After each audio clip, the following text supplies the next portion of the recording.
She never looked twice at the old cowboy who wandered into town. Dusty hat, trembling hands, and eyes that spoke of forgotten years. When others turned away, she offered him food, a smile, and kindness without expecting a thing in return. But what she didn't know was that this old cowboy wasn't a stranger at all. He'd been watching over her from the shadows, guarding a secret that would change everything she thought she knew. The wind came first, low and hungry, scraping across the plains like something alive. It rattled the shutters of the small cabin, shook the lantern hanging by the door, and carried with it the smell of snow and distance. Clara Hensley stood at her kitchen window, her breath fogging the glass as she watched the horizon swallow itself in gray. The sky had gone the color of old iron, and the cottonwoods bent low, their bare branches clawing at the earth. She'd seen storms before, she'd lived through winters that buried fences and froze wells solid, but this one felt different. It felt like something breaking. The first flakes began to fall, slow at first, then faster, thicker, until the world outside became nothing but white noise and shadow. Clara turned from the window and pulled her shawl tighter around her shoulders. The fire in the hearth crackled softly, throwing amber light across the rough wooden walls. It was warm inside, safe. She told herself that was enough. But then she heard it, a sound beneath the wind, something heavy, something desperate. The thud of weight hitting frozen ground. A low, guttural groan that might have been a man or might have been a dying animal. Clara froze, her hand pressed flat against the wall, her pulse hammered in her throat. She didn't move. The wind roared again, louder now, and with it came another sound, a horse's whinny, sharp and panicked. Then silence. The kind of silence that meant something had fallen and wasn't getting back up. Clara's breath came shallow. She crossed the room slowly, her boots barely making a sound on the worn floorboards. Her fingers trembled as she reached for the rifle propped beside the door. She didn't know how to use it, not really. But it was heavy, and that was enough to make her feel less small. She cracked the door open. The cold hit her like a fist. Snow swirled in through the gap, stinging her cheeks, blinding her for a moment. She squinted against it, her lantern held high, the flame shivering in the gale. And then she saw him, a man, collapsed in the snow just beyond her fence, one arm twisted beneath him, his hat frozen to his head. His coat was dark with something that wasn't snow, something wet and wrong, blood. His horse lay a few feet away, unmoving, its breath coming in shallow clouds that disappeared into the storm. Clara's hand tightened on the rifle. She should close the door. She should bolt it and pray the storm took him before morning. That's what any smart woman would do. Out here, alone, miles from town, mercy was a luxury she couldn't afford, but she didn't close the door. Instead, she stepped out into the storm. The wind tried to rip the lantern from her hand. Snow clung to her skirt, her hair, her eyelashes. She stumbled forward, her boots sinking deep into the drifts, and dropped to her knees beside him. Up close she could see his face, weathered and lined, the kind of face that had seen too much sun and too many hard roads. His eyes were half open, glassy with pain, and his lips moved like he was trying to speak but couldn't find the breath. "Can you hear me?" she shouted over the wind. He didn't answer. His head lolled to the side, and she saw the blood pooling beneath him, dark against the snow. Clara's heart lurched. She set the rifle down and hooked her arms beneath his shoulders. He was heavier than he looked, all bone and gristle and dead weight. She dragged him backward, inch by inch, her boots slipping on the ice, her muscles screaming.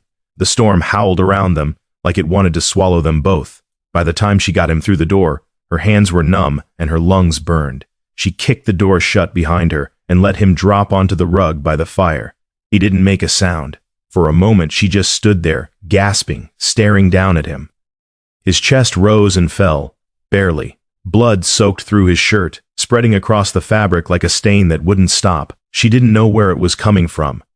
She didn't know if she could stop it, but she had to try. Clara knelt beside him and began pulling at his coat. The fabric was stiff with ice and blood, and it clung to him like a second skin. She peeled it away, layer by layer, until she found the wound, a deep gash along his ribs still oozing. She pressed a towel against it hard and he gasped, his eyes snapping open. "Easy," she said, though her voice shook. "Easy now." He stared up at her, his breath ragged, his eyes wild with something she couldn't name. Fear, maybe. Or guilt. "Who?" He started, but she shook her head. "Don't talk. Just breathe." He did. Slow and uneven, like every breath cost him something. Clara worked quickly, tearing strips from an old sheet and wrapping them tight around his torso. Her hands were slick with his blood, and she tried not to think about what that meant. Tried not to think about how close he'd come to dying out there in the snow. When she was done, she sat back on her heels and wiped her hands on her apron. He'd stopped bleeding, at least for now. His eyes had closed again, and his breathing had evened out, though it still sounded thin and fragile. Clara stood and crossed to the window. The storm was still raging, worse than before. The world outside was nothing but white and wind. She couldn't see the fence, couldn't see the road, couldn't see anything. They were alone. She turned back to the man by the fire. He looked smaller now somehow, older. His face was pale, his lips cracked, and there was something in the set of his jaw, something hard and unyielding, even in unconsciousness, that made her think he'd spent most of his life running from something. Clara pulled a blanket from the back of the chair and draped it over him. Then she sat down by the fire and waited. The night stretched long and cold. The wind screamed against the walls, and the fire burned low, throwing shadows that danced like ghosts. Clara didn't sleep. She kept one eye on the man and the other on the door, her rifle close at hand. Every so often he'd shift, murmur something under his breath, words she couldn't make out. Once he cried out, his hand clawing at the air, and she had to hold him down until the fever dream passed. By the time dawn crept through the cracks in the shutters, the storm had begun to quiet. The wind still howled, but softer now, like it was tired. Clara rose stiffly from her chair and peered outside. The world was buried under a foot of fresh snow, the drifts piled high against the cabin walls.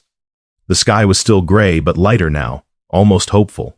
She turned back to the man. His eyes were open. "You're awake," she said, though it sounded more like an accusation than a greeting. He didn't answer right away, just stared at her, his gaze sharp and searching, like he was trying to figure out if he was alive or dead. "Where am I?" he asked finally, his voice rough as gravel. "My home," Clara said. "You nearly died on my doorstep last night." He blinked, then looked down at the bandages wrapped around his chest. His hand moved to touch them, hesitant, like he couldn't quite believe they were real. "You did this?" "I did." He was quiet for a long moment. Then he nodded, just once, small and deliberate. "Thank you," he said. Clara crossed her arms. "Don't thank me yet, storm's not over. And I don't know you." "No," he said. "You don't." There was something in his voice, something heavy and final, that made her stomach tighten. She wanted to ask who he was, where he'd come from, why he'd been out there in the first place, but the look in his eyes stopped her. It was the look of a man carrying more weight than he could bear, so instead she just nodded and turned back to the stove. "There's coffee," she said, "and bread, if you can keep it down." He didn't answer, but when she glanced back over her shoulder she saw him watching her, silent, careful, like he was trying to memorize every detail of her face. Outside, the wind picked up again, and the snow kept falling. As dawn cracked through the dying storm, Clara thought the danger had passed, not knowing the past itself had just stepped across her threshold. The snow stopped falling 3 days later, but the cold didn't leave. It settled into the valley like something stubborn, turning the world brittle and silent. Clara woke each morning to frost thick on the windows and ice in the water bucket by the door. The sun rose pale and distant, offering light but no warmth. Inside, the cabin smelled of wood smoke and coffee, and of something else, something harder to name, the presence of another person, the weight of a stranger's breath. Eli Mercer, he'd told her his name on the second day, moved slowly through the small space, his hand pressed to his ribs whenever he thought she wasn't looking. He didn't talk much, didn't ask for much either, just nodded when she handed him a plate of beans and cornbread, and sat by the fire with his hat in his lap, staring into the flames like they held answers he'd been searching for. Clara didn't press him. She'd learned long ago that some men carried silence the way others carried scars, close to the chest, where words couldn't reach. But she watched him. She watched the way he folded his blanket each morning, neat and precise, like a soldier might. Watched the way he stood when she entered the room, even though it clearly hurt him. Watched the way his eyes followed her when she moved to the window, his gaze soft and careful, like he was afraid she might disappear if he blinked. On the fourth morning, he asked if there was work he could do. Clara looked up from the stove, surprised. "You're hurt. I'm getting better," he said, "and I don't like owing debts." She studied him for a moment, the hard line of his jaw, the way his hands hung loose at his sides, ready but not threatening. There was something about him that reminded her of the old barn out back, weathered and leaning but still standing. "Wood needs splitting," she said finally. "If you think you can manage." He nodded and reached for his coat. By midday, the sound of the axe rang out across the valley, sharp and rhythmic, like a heartbeat. Clara stood at the window, her breath fogging the glass, and watched him work. He moved slower than a younger man would have, but there was a steadiness to him, a quiet determination that didn't falter. When he came back inside, his face was flushed with cold and effort, but he didn't complain. Just set the wood by the hearth and sat down heavily in the chair, his breath coming a little too fast. Clara poured him a cup of coffee and set it on the table. "You didn't have to do all that," she said. "I did," he replied. She didn't argue. That night, after the fire burned low and the stars came out sharp and cold, Clara sat at the table mending a torn apron. Eli sat across from her, whittling a piece of wood with a knife he'd pulled from his boot. The only sounds were the scrape of the blade and the crackle of the dying embers. "Where were you headed?" Clara asked, not looking up from her stitching. "Before the storm." Eli's hand stilled. For a moment she thought he wasn't going to answer. "Nowhere in particular," he said finally. "Just away." "Away from what?" He didn't answer that. Just went back to whittling, his face unreadable. Clara set down her needle. "You're running from something." It wasn't a question. Eli looked up, his eyes meeting hers across the table. There was no defensiveness in his gaze, no anger, just a quiet, bone-deep weariness. "Aren't we all?" he said softly. She didn't have an answer for that. The days blurred together after that, each one much like the last. Eli mended the broken gate, patched the roof where the wind had torn loose a section of shingles, and cleared the snow from the path to the barn. Clara cooked, cleaned, and kept the fire burning, the two of them moving around each other like dancers in a careful, unspoken rhythm. But the town didn't stay quiet. Word spread fast in a place like that. Too small to keep secrets, too bored not to notice when something changed. By the end of the first week, Clara could feel the eyes on her every time she went into town for supplies. The storekeeper's wife whispered behind her hand. The blacksmith's boy stared from the doorway of the shop. Even the preacher, a thin man with a voice like thunder, stopped her on the steps of the general store. "Miss Hensley," he said, his tone too polite to be genuine, "I hear you've taken in a guest." Clara adjusted the basket on her arm and met his gaze evenly. "I have. A man, I'm told." "That's right." The preacher's smile didn't reach his eyes. "Folks are concerned is all. A woman alone. It's a vulnerable position." "I'm fine, Reverend," Clara said. "But I appreciate the concern."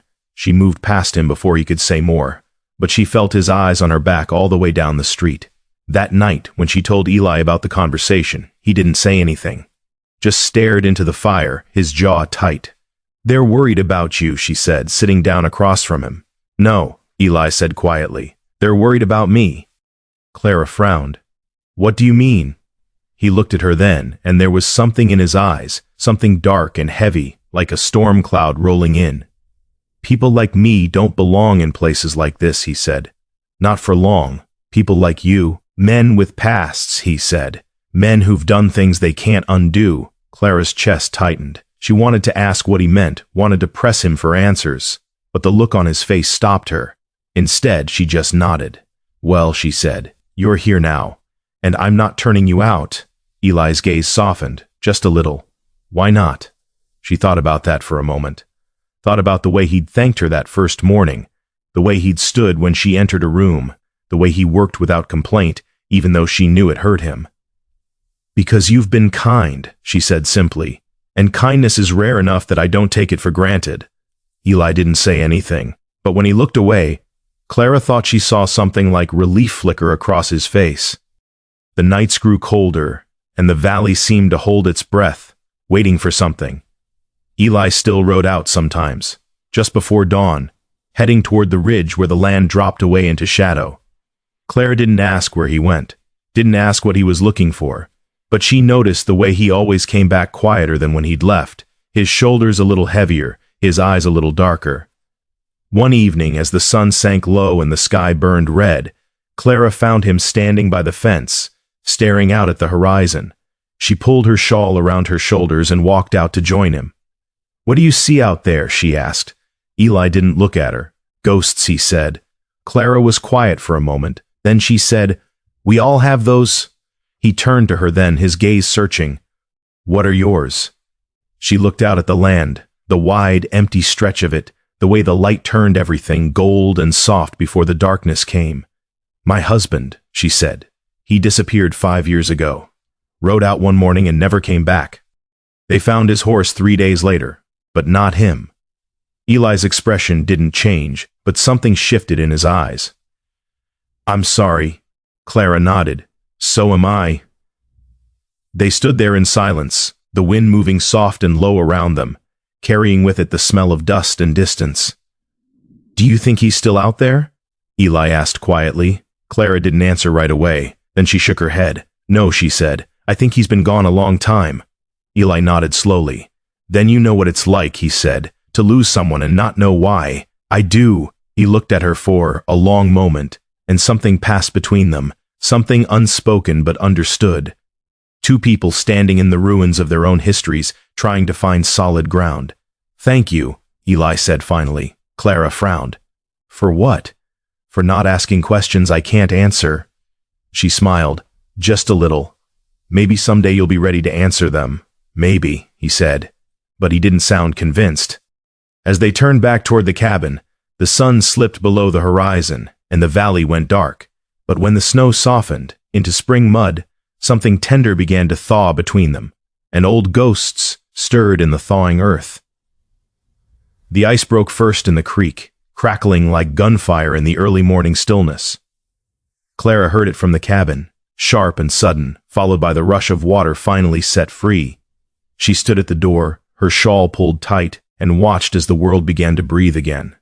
Spring came slow that year, cautious, like it wasn't sure it was welcome. The snow melted in patches, revealing mud and dead grass and the bones of things that had been buried all winter. The cottonwoods along the ridge began to bud, their branches softening from black to pale green. Birds returned, first the crows, harsh and loud, then the smaller ones, the ones that sang. Clara felt something shift inside her, too. Something she hadn't felt in a long time. Hope. Eli noticed it before she did. One morning, as she stood at the stove humming a tune she didn't remember learning, he looked up from the table and smiled. Just a little, just enough. "You sound happy," he said. Clara paused, surprised. "I suppose I am." He nodded, like that was the most natural thing in the world, like it was something worth protecting. The days stretched longer, and the work changed with them. Eli helped her turn the soil in the small garden plot behind the cabin, breaking up the frozen earth with a spade while she followed behind, planting seeds she'd saved from the year before. Carrots, beans, squash, things that grew slow but sure. They worked side by side, their hands dark with dirt, the sun warm on their backs. Eli didn't talk much. He never did. But there was a kind of peace in the silence between them, the kind that didn't need filling. Once, when Clara straightened and wiped the sweat from her forehead, she caught him watching her. Not in a way that made her uncomfortable, but in a way that made her feel seen. "What?" she asked, smiling. He shook his head. "Nothing." But she didn't believe him. The town began to soften, too, slowly, reluctantly, like frost giving way to sun. The storekeeper's wife stopped whispering when Clara walked in, though she still watched. The blacksmith nodded to Eli when he came by for nails, his expression wary but no longer hostile. Even the preacher seemed to ease, though Clara suspected that had more to do with the new church pews Eli had helped build than any real change of heart. People, Clara thought, were like the land, hard in winter, softer in spring. One afternoon, Eli rode into town to pick up supplies, and Clara went with him. It was the first time they'd gone together, and she could feel the eyes on them as they walked down the main street, curious, judging, uncertain. But Eli didn't seem to notice, or if he did, he didn't let it show. He just tipped his hat to the women they passed and held the door open for Clara at the general store, his manners steady and sure. Inside, the storekeeper, a round man with thinning hair and a sharp eye for coin, greeted them with a nod. "Miss Hensley," he said. Then, more carefully, "Mr. Mercer." Eli nodded back. Afternoon. Clara handed over her list, and the storekeeper began gathering items from the shelves: flour, sugar, coffee, a tin of lard. As he worked, he glanced at Eli, then at Clara, then back at Eli again, like he was trying to solve a puzzle. "Heard you've been helping out at the church," the storekeeper said finally. "I have," Eli replied. "Good work. From what I hear—" Eli didn't answer, just nodded again, his expression unreadable. The storekeeper cleared his throat. "Well," he said, "it's good to have steady hands around. Lord knows we could use more of that." Clara looked at Eli, surprised. It was the first time anyone in town had said anything even remotely kind to him. Eli just tipped his hat. "Appreciate that." On the ride back to the cabin, Clara was quiet, her hands folded in her lap, the basket of supplies resting between them. The sun was warm, the air soft, and the road stretched out ahead of them, rutted and familiar. "They're starting to accept you," she said finally. Eli didn't look at her. "Maybe they are," she insisted. "I saw it." He was quiet for a long moment. Then he said, "Acceptance and trust aren't the same thing." Clara frowned. "What do you mean?" "I mean people can tolerate you without trusting you," he said. "And the moment something goes wrong, they'll remember who you are." "Who you were," Clara corrected. Eli glanced at her, his gaze heavy. Sometimes those are the same thing. She didn't know what to say to that, so she didn't say anything at all.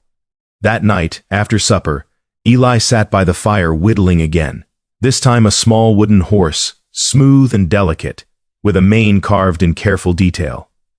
Clara watched him work, the way his hands moved steady and sure, the way his face softened in the firelight. "Who's that for?" she asked. Eli looked up. "The schoolhouse," he said. "Thought the children might like it." Clara's chest tightened. "That's kind of you." He shrugged. "It's just wood." "No," she said quietly, "it's not."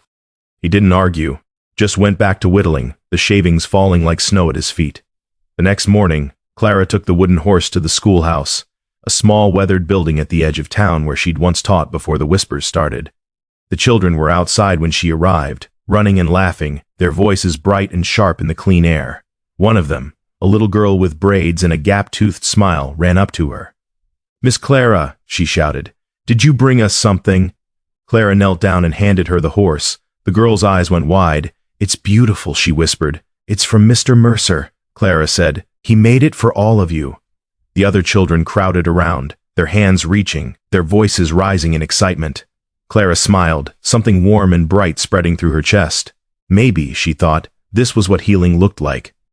But that night, when Eli came back from the ridge, his boots heavy with dust, his face drawn and tired, Clara saw the way he stared into the fire, the way his hands clenched and unclenched, like he was trying to hold on to something that kept slipping away. "Where do you go?" she asked quietly. Eli didn't look at her. "To remember," he said. "Remember what?" He was silent for a long time. Then he said, "The people I couldn't save." Clara's heart ached. She wanted to tell him it wasn't his fault, wanted to tell him he'd done enough, but she knew those were just words, and words couldn't undo the past. So instead, she just sat with him in the silence, the fire burning low between them. Days passed. The valley bloomed, wildflowers in the meadow, green shoots in the garden, birds nesting in the eaves of the cabin, life, stubborn and relentless, pushing its way back into the world. Eli built a new fence to replace the one that had rotted over the winter. Clara helped him dig the post holes, her hands blistered and sore, but she didn't complain. They worked together, the sun warm on their backs, and when the fence was done, they stood back and looked at it, straight and strong, marking the boundary of something that felt almost like home. One evening, as the sky turned gold and the shadows stretched long across the land, Clara found Eli sitting on the porch steps, his hat in his hands, his gaze fixed on the horizon. She sat down beside him, close but not too close. "Do you ever think about leaving?" she asked. Eli glanced at her. "Every day." Her stomach dropped. "Why don't you?" He looked out at the land again, the way the light turned everything soft and forgiving. "Because I'm not done yet," he said. "Done with what?" He didn't answer. But when he looked at her, there was something in his eyes, something raw and unguarded, that made her breath catch. "Clara," he said quietly, "if I could change what I've done, I would. But I can't. All I can do is try to be better than I was." She didn't know what he meant, didn't know what he'd done, or why it weighed on him so heavily.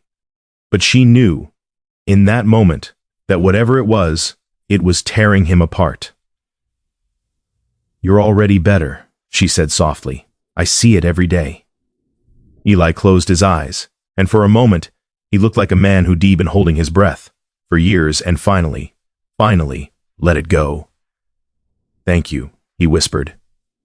They sat there as the sun sank below the ridge, the world going dark and soft around them. But peace is a fragile thing, and one letter from the sheriff would shatter it like thin glass. The letter came on a Tuesday morning, carried by a rider whose horse kicked up dust that hung in the air like smoke. Clara was in the garden, her hands deep in the soil, when she heard the hoofbeats on the road. She straightened, shading her eyes against the sun, and watched as the man dismounted at her gate. He was young, too young to have the hard look he wore, and he held an envelope in his hand like it was something dangerous. "Miss Hensley," he said, his voice formal and uncomfortable. "Yes? Sheriff Carson asked me to deliver this." He held out the envelope, and when Clara reached for it, she saw the way his hand trembled slightly, like he knew what was inside and wished he didn't have to be the one bringing it. Clara took the letter. The paper was thick, official, with the town seal pressed into the wax. Her stomach tightened. "Thank you," she said, though her voice came out thin. The young man tipped his hat and left quickly, like he couldn't get away fast enough. Clara stood there for a long moment, the envelope heavy in her dirt-stained hands. Behind her, she heard the cabin door open, heard Eli's footsteps on the porch. He didn't say anything, just stood there, waiting. She turned to face him. "It's from the sheriff," she said. Eli's expression didn't change, but something shifted behind his eyes. Something that looked like resignation, like he'd been expecting this all along. "What does it say?" he asked quietly. Clara broke the seal and unfolded the letter. Her eyes scanned the words once, then again, trying to make sense of them. Trying to make them mean something other than what they clearly meant. "Miss Hensley, it has come to my attention that you are providing shelter to a man known as Elias Mercer. I regret to inform you that Mr. Mercer is wanted in connection with incidents of vigilante justice in the territories, including the deaths of 3 men near the Montana border.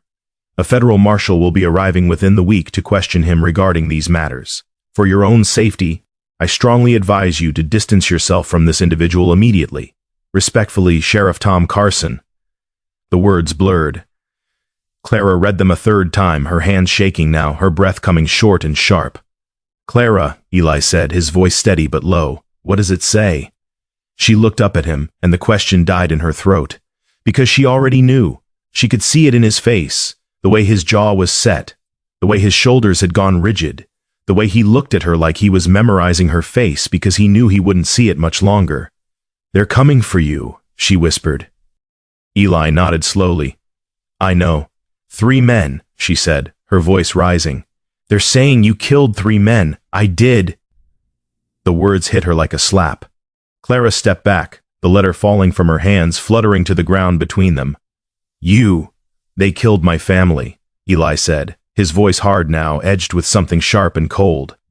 "My wife, my daughter, burned our house to the ground while I was out in the fields. When I came back, there was nothing left but ash and bone." Clara's chest tightened. She couldn't breathe. "So you hunted them down," she said. "I did, and you killed them." "Yes." The word hung in the air between them, heavy and final. Clara pressed her hand to her mouth, her mind racing. She thought of the way he'd helped her, the way he'd been kind to the children, the way he'd sat by her fire night after night, quiet and careful and good. She thought of the man she'd come to know, the man who whittled toys and mended fences and never raised his voice. And she tried to reconcile that man with the one standing in front of her now. "Why didn't you tell me?" she asked, her voice breaking. Eli looked away. "Because I was a coward," he said. "Because I wanted, just for a little while, to be someone else. Someone who hadn't done what I've done." Clara's hands were shaking. She clenched them into fists, trying to steady herself, trying to think. "They were murderers," Eli continued, his voice softer now, almost pleading. "They took everything from me. And the law did nothing. So I did what I had to do." "That's not justice," Clara said. "That's revenge." "Maybe," Eli said.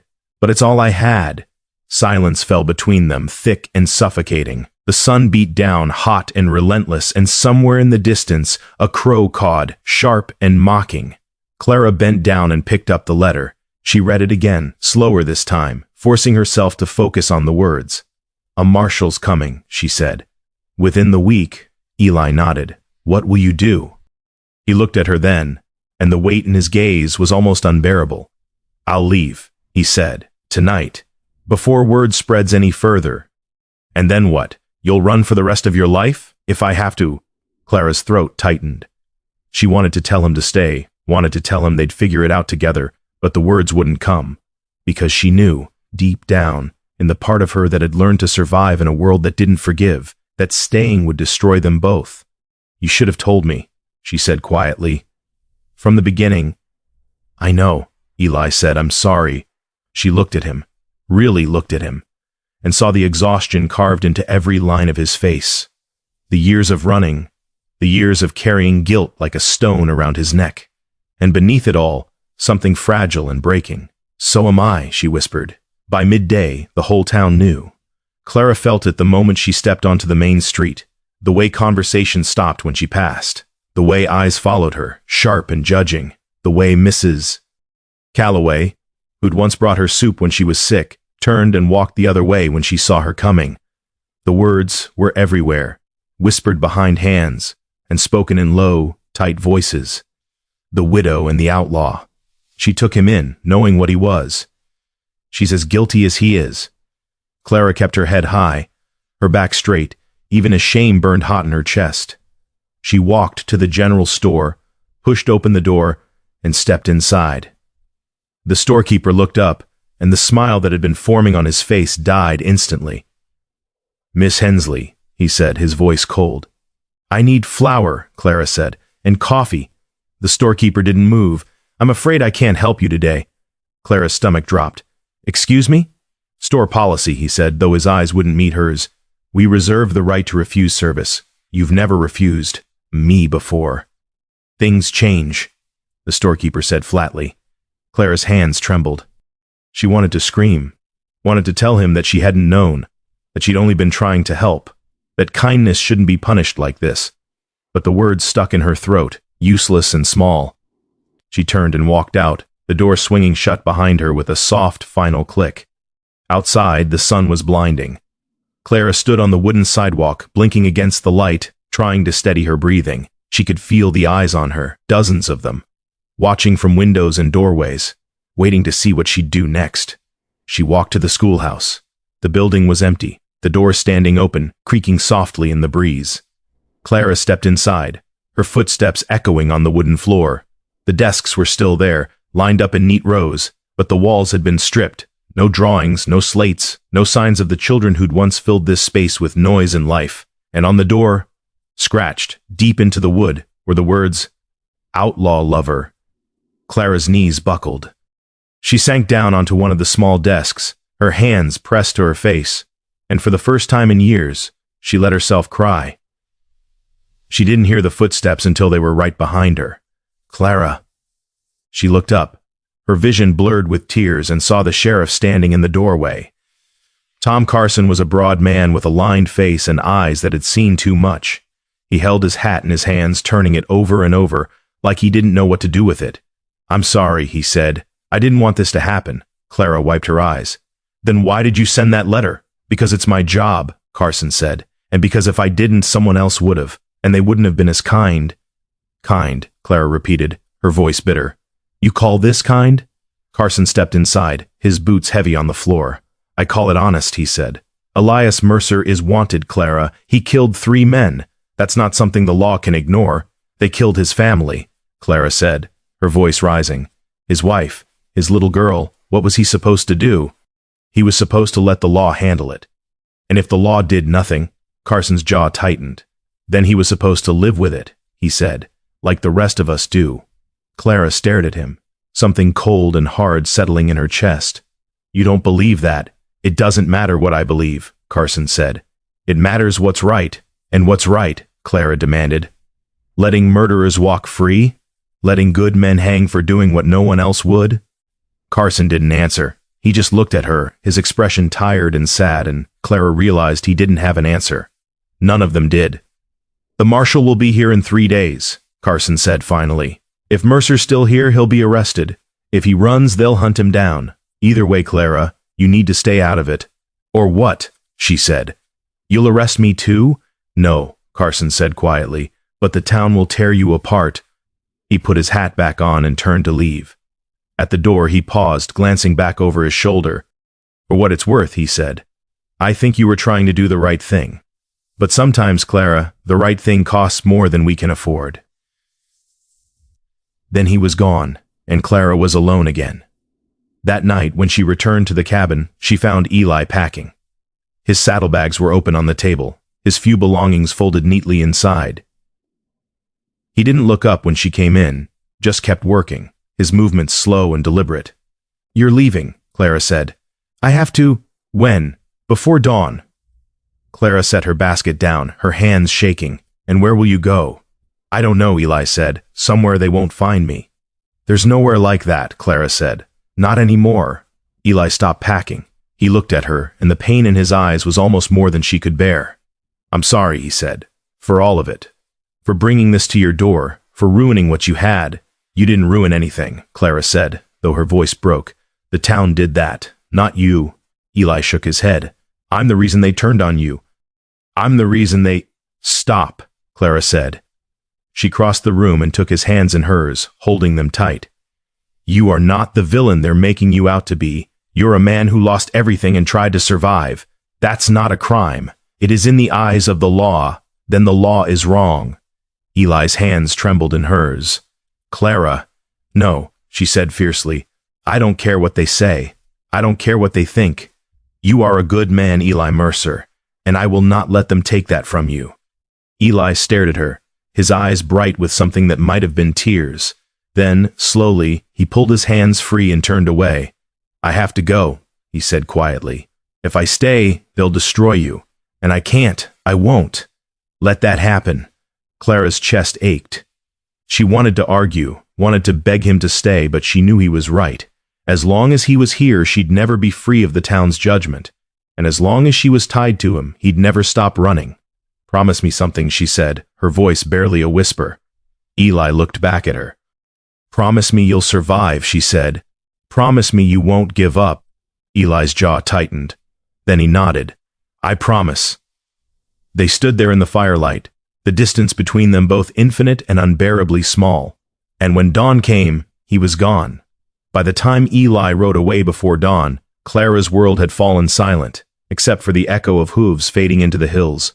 The sun rose cold and indifferent over the empty prairie. Eli rode with his back to it, his shadow stretching long across the red earth, his horse's breath coming in steady clouds that dissolved into nothing. Behind him, the cabin grew smaller and smaller until it was just a speck of light against the darkness of the valley, then nothing at all. He didn't look back. The land opened up before him, vast and unforgiving, a sea of grass and stone that stretched to the edge of the world. The sky was pale, the color of old bone, and the wind moved through it like something restless, pushing against him, trying to turn him around. But Eli kept riding. He had no destination, no plan. Just the road and the weight of his guilt and the certainty that distance was the only mercy he could offer Clara now. Every mile he put between them was a mile she could reclaim. Every day he stayed gone was a day she could start to heal. That's what he told himself anyway. By midday, the sun had burned through the morning chill, turning the air hot and heavy. Eli stopped by a narrow creek to let his horse drink, and he knelt beside the water, splashing his face, watching the dust wash away in brown rivulets. His ribs ached where the wound had been, and his hands were stiff from gripping the reins too tight. He looked at his reflection in the water, weathered and hollow, a ghost of the man he'd been before the fire, before the blood, before everything turned to ash. "You deserve this," he said to the face staring back at him. The water didn't answer. He rode on. The first town he passed was small and mean, a cluster of buildings huddled around a crossroads, like they were afraid to spread out. Eli didn't stop. He could feel the eyes on him as he rode through, suspicious, calculating, searching for something to condemn. He kept his head down, his hat pulled low, and by the time he reached the other side, the town was already behind him, swallowed by the dust. That night he made camp in a dry wash, where the wind wouldn't carry his fire too far. He sat with his back against a rock, the flames crackling low between his boots, and stared up at the stars. They were cold and distant, indifferent to the men who walked beneath them. Clara would be looking at those same stars, he thought, standing on her porch, her shawl pulled tight, wondering if he was still alive. The thought made his chest ache. He closed his eyes and tried to sleep, but the dreams came anyway, always the same, fire and screaming, his daughter's voice calling for him. the smell of smoke and burning wood and the terrible crushing silence that came after. He woke before dawn, his shirt soaked with sweat, his hands shaking. The road stretched on. By the third day, the rumors caught up with him. He was in a trading post, a rough, wind-beaten shack at the edge of nowhere, buying hardtack and coffee when he heard the men talking. They stood near the door, their voices low but not low enough, and Eli kept his back to them, pretending not to listen. "Marshall's looking for a man," one of them said. "Older fellow, gray hair, maybe 60. Rides alone." "What'd he do?" "Killed 3 men up north. Vigilante justice, they're calling it." "That a crime now?" The first man laughed, sharp and bitter. "Depends who you ask." Eli paid for his supplies and left without a word.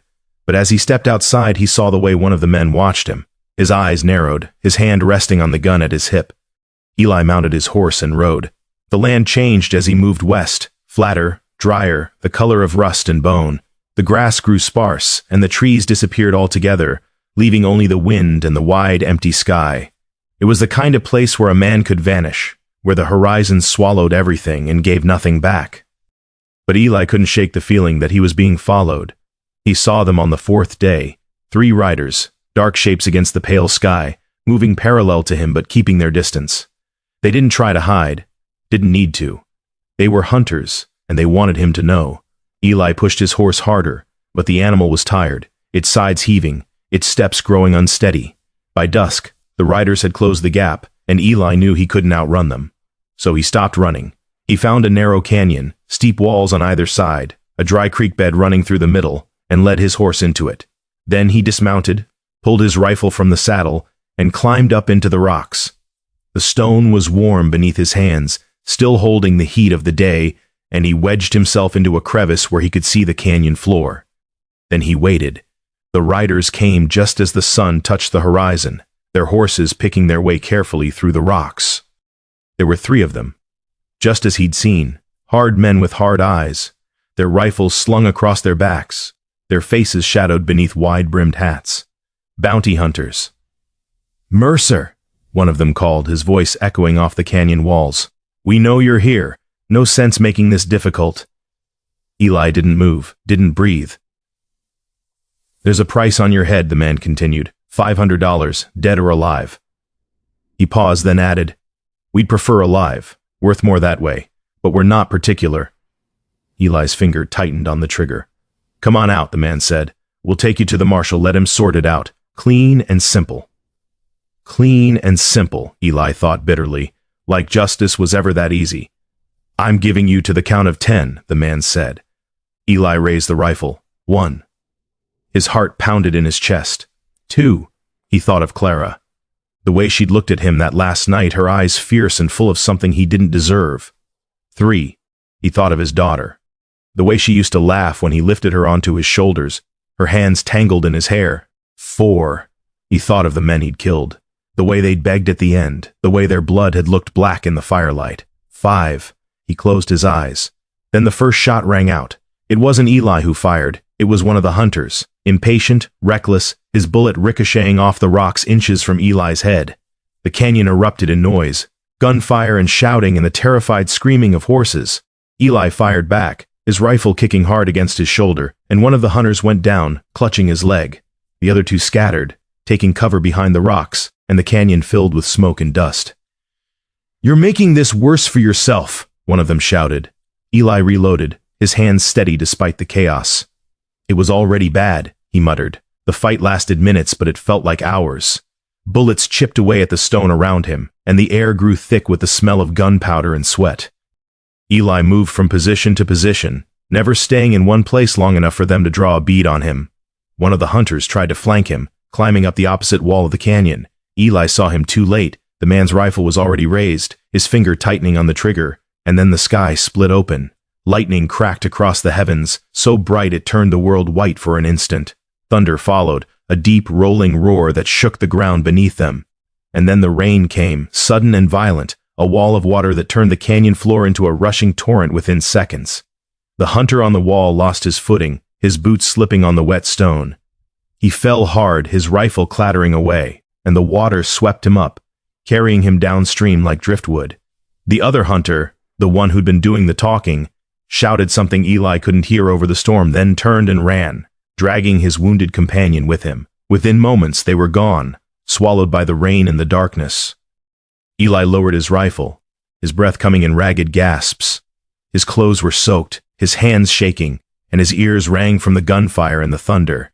He stayed in the rocks until the storm began to ease, the rain softening from a downpour to a steady drizzle. Then he climbed down. His horse was gone, spooked by the gunfire and the storm. It had bolted into the night. Eli stood alone in the canyon, water streaming from his hat, and felt the weight of his exhaustion settle over him like a shroud. He was too old for this, too tired, too broken. But he kept walking. The rain followed him through the night, cold and relentless. By dawn, he'd covered maybe 5 miles, his boots heavy with mud, his body aching in places he'd forgotten could ache. The land around him was flat and featureless, the sky still gray and swollen with clouds. He didn't know where he was, didn't know where he was going. All he knew was that he couldn't stop. He found a farmhouse just after midday, a lonely, sagging structure at the end of a long dirt road.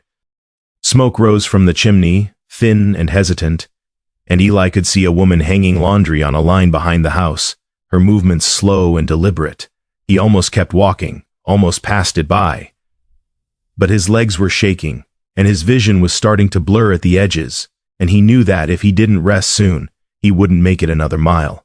So he walked up to the door and knocked.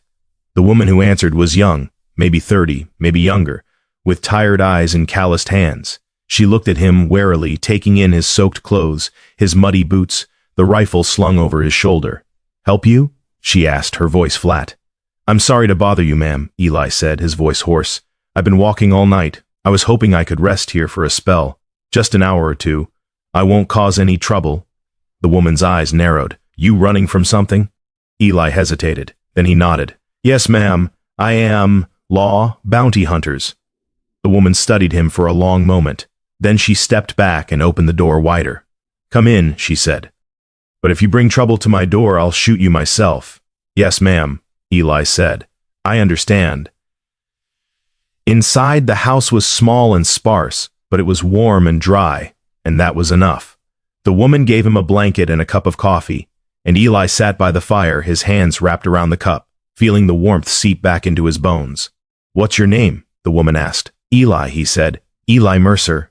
She nodded, like the name didn't mean anything to her. "I'm Sarah," she said. "My husband's out in the fields. He'll be back by supper." "I'll be gone before then," Eli said. Sarah sat down across from him, her hands folded in her lap. "Why are they after you?" Eli looked into the fire. "I killed 3 men," he said. "They killed my family, so I killed them." Sarah was quiet for a moment. Then she said, "Did they deserve it?" "Yes," Eli said without hesitation. "Then why are you running?" Eli looked at her, and the weight of the question settled over him like stone. "Because the law doesn't care about what they deserved," he said. "It only cares about what I did." Sarah nodded slowly. "My husband's brother was killed by outlaws 5 years ago," she said. "Sheriff did nothing, said there wasn't enough evidence." She looked at Eli, her eyes hard. "So I understand." Eli didn't know what to say to that. So he just nodded and drank his coffee. He slept for 2 hours, deep and dreamless, the kind of sleep that only comes from complete exhaustion. When he woke, the sun was low in the sky, and Sarah was standing by the door with a sack of food. "For the road," she said, handing it to him. "Thank you," Eli said. "I don't know how to repay you." "Don't get caught," Sarah said. "That's payment enough." Eli nodded and stepped outside. The air was cool and clean, washed by the rain, and the sky was beginning to clear. He turned back to Sarah, standing in the doorway with her arms crossed, and tipped his hat. "Good luck," she said. "You too," Eli replied. Then he started walking again. The road stretched on, endless and unforgiving. Eli's shadow grew long in the fading light, and the horizon burned red, like the world was on fire. He thought of Clara, standing on her porch, waiting. He thought of the life he could have had if things had been different, if he'd been a different man. But he wasn't, and the road didn't care. When she found him broken but breathing in the dust, the sky above them burned with lightning, and the reckoning began. Clara rode through a landscape that looked like the end of the world. The earth was cracked and pale, split open by the sun, and the wind carried no relief, only the smell of dust and distance. Her horse moved beneath her with a steady, weary rhythm, its head low, its sides dark with sweat. She'd been riding for 2 days, following rumors and whispers, chasing a shadow across the barren land. Someone had seen him near Dry Creek. An old cowboy, they said, wounded and alone, holed up in the ruins of an abandoned mine. The description had been vague, could have been anyone. But Clara knew. She felt it in her bones, in the way her heart had been beating too fast ever since she'd left the valley. Eli was there, and he was in trouble. The sky above her was strange, heavy and swollen, the color of a bruise. Clouds rolled across the horizon, low and threatening, but no rain fell. Just wind and the distant rumble of thunder, like the world was holding its breath. Clara pulled her shawl tighter and rode on. Dry Creek wasn't a town so much as a graveyard of one. A handful of buildings leaned against each other like dying men, their windows empty, their doors hanging crooked on rusted hinges. The main street was nothing but dust and memory, and the only sound was the wind moving through the broken glass. Clara dismounted near what had once been a saloon and tied her horse to a post that looked like it might collapse if she leaned on it. She stood for a moment, listening, her hand resting on the revolver she tucked into her belt. One of her husband's old guns, heavy and unfamiliar in her grip. "Eli?" she called, her voice swallowed almost immediately by the wind. No answer. She moved through the town slowly, her boots kicking up small clouds of dust, her eyes scanning the shadows. Most of the buildings were empty, just bones picked clean by time and weather. But at the far edge of town, where the land sloped down into a shallow canyon, she saw it, the mine. The entrance was a black mouth carved into the hillside, the wooden supports sagging and splintered, the ground around it littered with broken tools and old tin cans. Clara approached carefully, her heart pounding, her hand on the revolver. "Eli?" she called again. This time she heard something. A low groan, followed by the scrape of boots on stone. She stepped inside. The mine was dark and cool, the air thick with the smell of earth and decay. Clara's eyes adjusted slowly, and she could make out shapes in the dimness. Old beams, rusted tracks, piles of rubble, and at the back, slumped against the wall, was Eli. He looked like death warmed over. His face was gray, his shirt soaked with blood, and his breathing came in shallow, ragged pulls. His rifle lay across his lap, his hand still resting on it, like he'd been waiting for someone, waiting to fight or waiting to die. "Eli," Clara breathed, rushing forward. His eyes opened, just barely, and when he saw her, something like disbelief flickered across his face. "Clara?" His voice was barely a whisper. What are you doing here?" "Saving you," she said, dropping to her knees beside him. Her hands moved quickly, pulling back his shirt to assess the damage. There was a bullet wound high on his shoulder, still bleeding sluggishly, and another graze along his ribs. "God, Eli, what happened?" "Bounty hunters," he said, wincing as she pressed a cloth against the wound. "3 of them. I got away, but—" He coughed, and blood flecked his lips. "Barely." Clara's throat tightened. "You're not dying here," she said fiercely. "Do you understand me? You're not dying." Eli's eyes met hers, and there was something in them, something soft and broken. "You shouldn't have come," he said. "They'll find you, "I don't care," Clara said. She tore another strip from her skirt and began wrapping his shoulder, her hands steady despite the fear churning in her stomach. "I'm not leaving you." "Clara, no," she said, her voice hard. "You don't get to tell me to go. You don't get to sacrifice yourself and think that makes everything right. I came here because I choose to be here, and I'm staying." Eli stared at her for a long moment. Then, slowly, he nodded. "Okay," he whispered. Clara finished bandaging his wounds and helped him sit up straighter. He groaned, his face going pale, but he didn't complain. She handed him a canteen, and he drank deeply, the water spilling down his chin. "Can you ride?" she asked. Eli looked at her, then shook his head. "Not yet," he said. "I need just a little more time." Clara glanced toward the entrance of the mine. The light was fading, the sky turning darker, the air growing colder. They didn't have much time. But pushing him now would kill him just as surely as staying here would.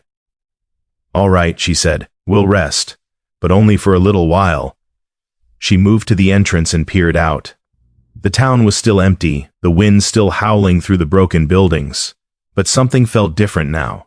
The air had changed, charged, electric, like the moment before a storm breaks. And then she saw them, 3 riders moving slowly down the main street, their horses picking through the rubble.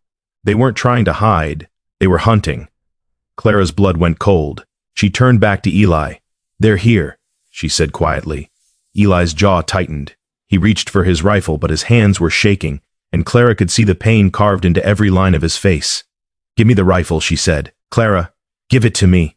Eli hesitated, then handed it over. Clara checked the chamber, 4 bullets left, and moved back to the entrance, her heart hammering in her chest. The riders had stopped in the middle of the street. One of them dismounted, a tall man with a scar running down the side of his face, and looked around slowly, his hand resting on the gun at his hip. "Mercer!" he called, his voice echoing through the empty town. "We know you're here. We found your horse 3 miles back, half dead and riderless. You're not going anywhere." Clara pressed herself against the wall of the mine, her finger on the trigger. "You've led us on a hell of a chase, old man," the scarred man continued. "But it's over now. Come on out, and we'll make it quick. You've got my word." Eli's voice, weak but steady, came from behind her, his words worth about as much as dirt. Clara glanced back at him. "What do we do?" Eli's eyes were hard. "We fight." The scarred man was getting impatient.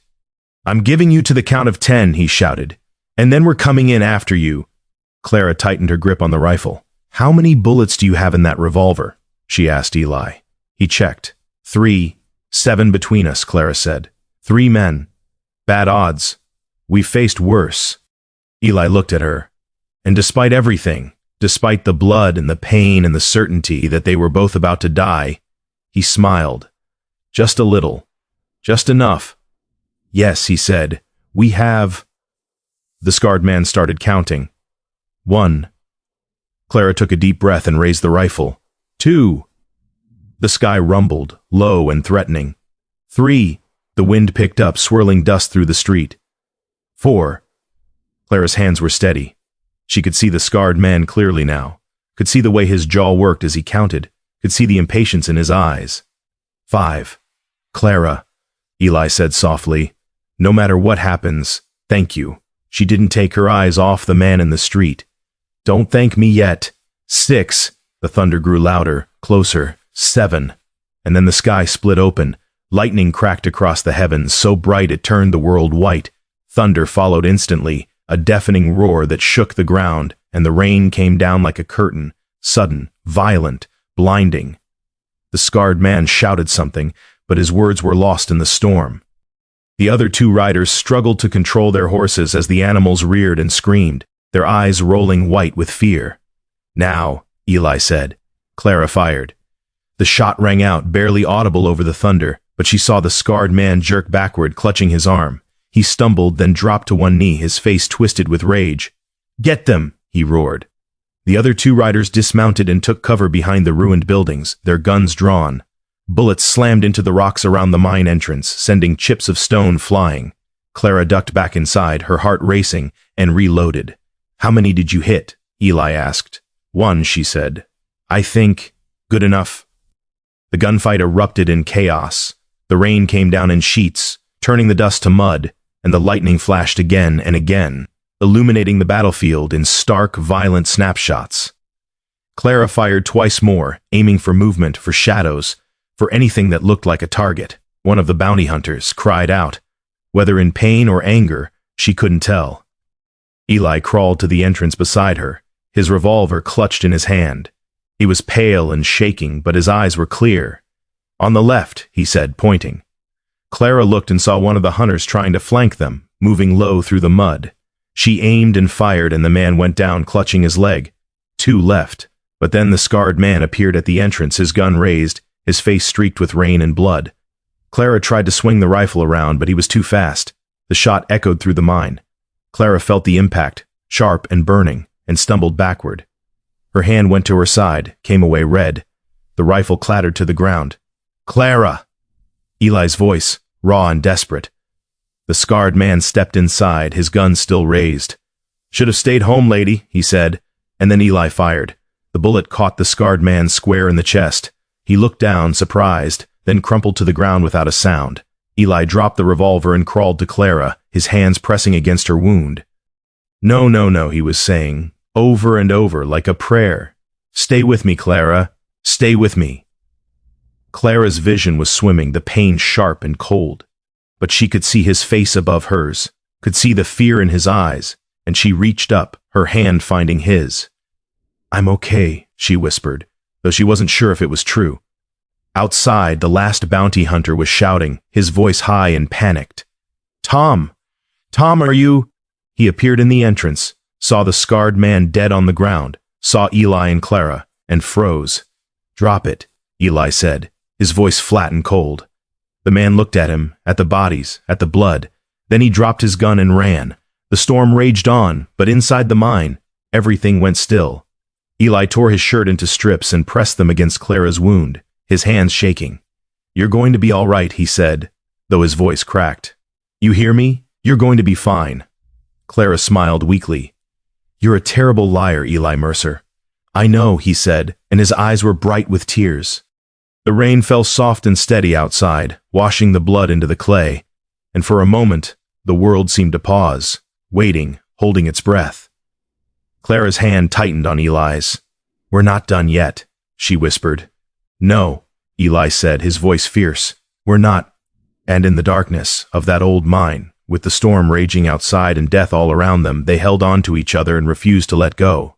As dawn rose over Dry Creek, the air smelled of rain and forgiveness, and for the first time the valley seemed ready for spring. The rain stopped just before dawn, leaving the world soft and glistening. Water pooled in the hollows of the canyon, reflecting the pale sky, and the air smelled clean, washed free of dust and blood and the weight of what had come before. Eli sat with his back against the mine wall, Clara's head resting against his shoulder. She was breathing, shallow but steady. And that was enough. That was everything. He'd torn his shirt into bandages and wrapped her wound as tightly as he dared, and now all he could do was wait and pray that she'd hold on long enough for help to come, if help came at all.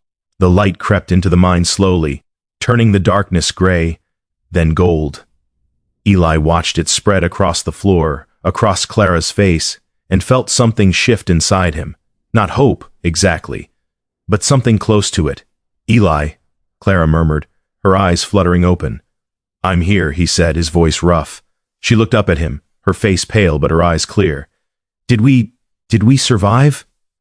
"We did," Eli said, and the words felt almost like a miracle. Clara's lips curved into a small, tired smile. "Good," she whispered. "That's good." They stayed like that as the sun rose higher, warming the entrance of the mine, chasing away the cold. Eli could hear birds now, tentative at first, then growing bolder, and somewhere in the distance, the sound of water moving over stone. Life returning. It was mid-morning when they heard the horses. Eli's hand went to his revolver, empty now, useless, but he held it anyway, his body tensing. Clara stirred beside him, her hand finding his, and they waited. The rider who appeared in the entrance wasn't a bounty hunter. It was Sheriff Tom Carson, his face lined with exhaustion, his clothes still damp from the storm. He took in the scene, the bodies, the blood, Clara's bandaged side, and his expression went from grim to something softer. "Jesus," he said quietly. He dismounted and approached slowly, his hands raised. "Miss Hensley, Mr. Mercer." "Sheriff," Eli said, his voice flat. Carson knelt down beside them, his eyes on Clara. "How bad is it?" "Bad enough," Eli said, "but she's strong." Carson nodded. He pulled a canteen from his belt and handed it to Clara, who drank gratefully. Then he looked at Eli, his expression unreadable. "The last bounty hunter rode into town an hour ago," Carson said. "Told us what happened here. Said you killed Tom Baxter and his brother. Said you shot Miss Hensley." Eli's jaw tightened. "That's not how it happened." "I know," Carson said. "I rode out with a deputy and a doctor. We found the bodies, saw the bullet holes." He paused. "Baxter shot her, didn't he?" Eli nodded. Carson looked down at his hands. "Baxter had a reputation," he said quietly. "He and his brothers. They weren't good men, Mercer. Everyone knew it, but no one could prove it. Until now." He looked up. "The marshal arrived yesterday. When he heard what happened, when he heard Miss Hensley was involved, he started asking questions, real questions. About the men you killed up north, about what they'd done to your family." Eli went still. "What are you saying?" "I'm saying the marshal's a fair man," Carson said, "and he's not so sure the law got it right the first time." Clara's hand tightened on Eli's. "What does that mean?" she asked, her voice weak but hopeful. Carson stood and looked out at the canyon, at the land washed clean by the storm. "It means there's going to be a hearing," he said. "A proper one." And if the evidence shows what I think it will, if it shows those men you killed were murderers themselves, and the law failed to act, then maybe, just maybe, you'll get a second chance. Eli stared at him, unable to speak. A second chance. The words sounded impossible. Why? He asked finally. Why would the marshal care? Carson looked back at him. Because Miss Hensley rode 2 days through hell to save you, he said simply. And that tells a man something. About you and about what you're worth. Eli's throat tightened. He looked down at Clara, who was watching him with those steady, fierce eyes, and he felt something break open inside him. Something he'd kept locked away for so long he'd forgotten it was there. Hope. The doctor arrived an hour later, a round man with gentle hands and a steady demeanor, and he set to work on Clara immediately. Eli watched from the entrance of the mine, his hands clenched, his heart in his throat. The doctor cleaned the wound, stitched it closed, and wrapped it with fresh bandages, all while murmuring reassurances that Eli couldn't quite hear over the roaring in his ears. Finally, the doctor stepped back and wiped his hands. She'll live, he said, but she needs rest, real rest. No more riding through storms, no more gunfights. Eli let out a breath he hadn't realized he'd been holding. Thank you, he said. The doctor nodded. Get her home, he said, and keep her there. They made a travois from branches and canvas, and Carson helped Eli lift Clara onto it. She was pale and weak, but she squeezed Eli's hand as they secured her, and that was enough. The ride back to the valley took 3 days. They moved slowly, carefully, stopping often to let Clara rest and drink water. The land seemed different now, softer somehow. The grass was greening, wildflowers blooming in patches of color along the roadside. Spring had come while they were gone, quiet and insistent, reclaiming the world. Eli rode beside the travois, his eyes on Clara, his hand never far from hers. At night they made camp under the stars and he sat watch while she slept, the firelight flickering across her face. On the third night she woke and found him staring into the flames. Can't sleep? She asked. Eli shook his head. Don't want to, he said. Afraid if I do, I'll wake up and find this was all a dream. Clara smiled. It's not a dream, Eli. Feels like one. She was quiet for a moment. Then she said, What will you do? After the hearing? Eli looked at her. I don't know, he said honestly. Depends on what they decide. And if they decide, in your favor? He hesitated. Then I guess I'll have to figure out how to live again, he said. Really live, not just survive. Clara's eyes were bright in the firelight. You could stay, she said softly, in the valley, with me. Eli's chest tightened. Clara, I know what you're going to say, she interrupted. That you don't deserve it, that your past makes it impossible. But Eli, I don't care about your past. I care about who you are now. And the man I see, the man who saved my life, who fought beside me, who's been carrying his guilt like a cross for years, that man deserves a second chance. Eli couldn't speak. The words were there, somewhere deep inside, but they wouldn't come. So instead, he just reached out and took her hand, holding it tight. Okay, he whispered finally, okay. When they arrived back at the valley, the sun was high and warm, and the cabin looked like something out of a dream, small and solid, smoke rising from the chimney, the garden plot beginning to show green shoots. The neighbors saw them coming. Slowly, cautiously, they emerged from their homes, the storekeeper, the blacksmith, the preacher. They stood in the road and watched as Carson helped Eli carry Clara inside, their faces unreadable. But no one spoke, no one jeered, they just watched and waited. Inside the cabin, Eli laid Clara on the bed and pulled a quilt over her. She was already asleep, her breathing deep and even, and he stood there for a long moment, just watching her. She's a strong woman, Carson said from the doorway. I know, Eli said. Carson stepped inside and set his hat on the table. The hearing's in 2 weeks, he said. In town. The marshal wants to talk to you before then. Get your side of the story. Eli nodded. I'll be there. Good. Carson moved toward the door, then paused. Mercer, for what it's worth, I think you're a good man. What you did, it wasn't right, but it wasn't wrong either. Sometimes the world doesn't give us good choices, just hard ones. Eli looked at him. Thank you, Sheriff. Carson tipped his hat and left. The days that followed were quiet. Eli tended to Clara, changing her bandages, bringing her soup and water, sitting beside her bed and reading aloud from the worn Bible she kept on the nightstand. She grew stronger slowly, her color returning, her laughter, soft and rare, beginning to fill the cabin again. And the town began to change, too. It started small. The storekeeper's wife brought a basket of bread and left it on the porch without a word. The blacksmith stopped by to check on the broken gate, fixed it without asking for payment. The preacher came one evening, hat in hand, and apologized for the way he'd judged her. "We were wrong," he said simply, "and I'm sorry." Clara, sitting up in bed, her shawl around her shoulders, just nodded. "Thank you, Reverend," she said. Word of what had happened at Dry Creek spread through the valley like wildfire. The story grew with each telling, how Clara had ridden through a storm to save an outlaw, how they'd fought side by side against bounty hunters, how Eli had taken a bullet meant for her and still kept fighting. People didn't know what to make of it, but they knew one thing: whatever else Eli Mercer was, he was a man who'd die to protect the woman he loved, and that counted for something. The hearing came on a warm spring morning. The whole town turned out, packing into the small courthouse, standing in the aisles and crowding the doorways. Eli sat at the front, his hands folded, his face calm. Beside him, Clara sat wrapped in a shawl despite the warmth, her hand resting on his arm. The marshal, a lean man with silver hair and eyes that missed nothing, called the hearing to order. For 3 hours he questioned Eli, asked about the men he'd killed, about what they'd done, about why he'd taken justice into his own hands. Eli answered every question honestly, his voice steady, his gaze never wavering. Then the marshal called witnesses, men who'd known the outlaws Eli had killed, men who testified that they'd been murderers and thieves, that they'd burned homesteads and killed families, that the law had done nothing. And finally, he called Clara. She stood slowly, her hand pressed to her side, and walked to the front of the room.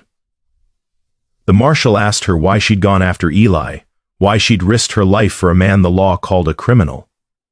Clara looked at Eli, then at the marshal. "Because he's a good man," she said simply.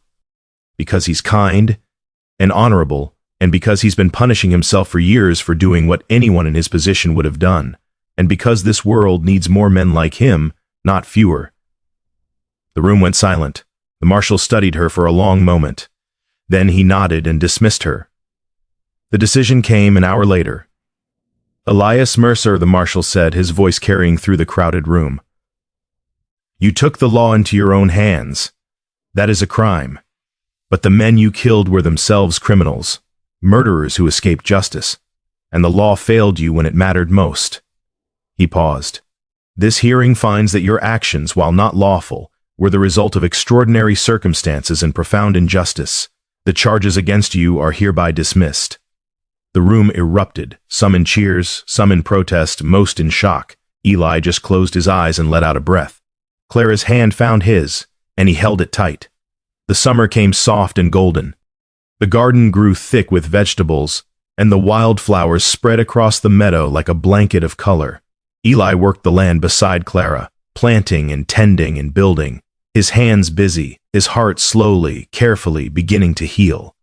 The town embraced them, not quickly, not easily, but steadily. Children ran through Clara's garden, laughing. Neighbors stopped by for coffee. The preacher asked Eli to help rebuild the church steeple, and he did.